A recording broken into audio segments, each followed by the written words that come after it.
Hello everyone, it's Brett here, Lionheart84. Now I'm filming this on a Sunday. We've had a break in the weather. This is actually the 23rd of April. I don't suppose I'll put this video out until later in the week. And I'm having a look, because the weather's got a bit pleasant now. I've had a break in the rain. I've just been watching the London Marathon actually. I've decided to bring outside one of my Syzygiums, and this is my Jamun or Jambolan, which is Syzygium Cumini. Now this one, the reason I brought this out is this has been infested with, and funnily enough the other Syzygium I've got seems to suffer from them as well. This has been infested with thrips.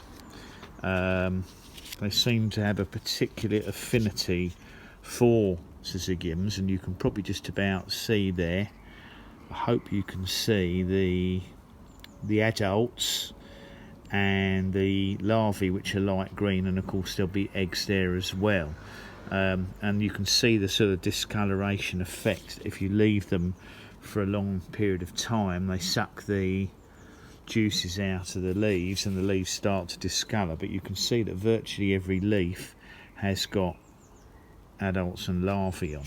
Now I've noticed that the plant's just starting to put out some new growth now on some of the tips and the ends. So what I've decided to do is this needs to be sprayed right now before the thrips move on to the new growth. It's quite a reasonably healthy looking plant now. It's in that size pot. Height of the plant is about 5 feet tall, so about I suppose it's about 1 point, what is that? Let me see. It's 1.30. About 1.5 meters. So I had to think there a minute. I don't know why my mind was going blank. Now, I normally, on the whole, I tend to spray my plants with soapy water. That washes off most of the pests and will be quite effective on thrips. But I'm also going to use today, and I don't normally actually mention proprietary sprays that I'm using, but the reason I'm going to use this one, this is Bug Clear Ultra, is I found it particularly good at dealing with scale insects and thrips and aphids. So what I'm going to do in a minute, I can't do it obviously, hold the camera and spray it and hold the leaves. I'm going to make sure that I spray, and I have noticed incidentally, I've used this before on Syzygiums and it doesn't seem to affect the plants adversely. It's just going to be wary because some of these sprays, some of the plants react badly to them. But this is particularly effective for me in dealing with scale insects, but it works well on thrips as well. And as it's a mild day and we're going to have some rain showers, I thought what I'll do while it's dry, spray this right now, which I'm going to do, and then I'll come back to it. And I want to be able to hold up all the leaves and spray the underneaths effectively as well as the tops of the leaves. So I'll stop the video and come back to it in a minute. Okay, so we're done now. As you can see, it's probably going to rain again later, and what I'll probably do in about a week's time is give this a good spray with some warm soapy water as well, and see that if there are any thrips that have escaped the spray or haven't been killed by it, will be washed off by the soapy water. Now I would add incidentally here that you should either be wearing gloves when you do this or wash your hands the moment you're finished. I've been and washed my hands before carrying on with the filming, because obviously I had to hold the leaves up with my fingers. So if you've got disposable gloves, it's wise to use them. This is, I believe, an environmentally friendly or organic spray.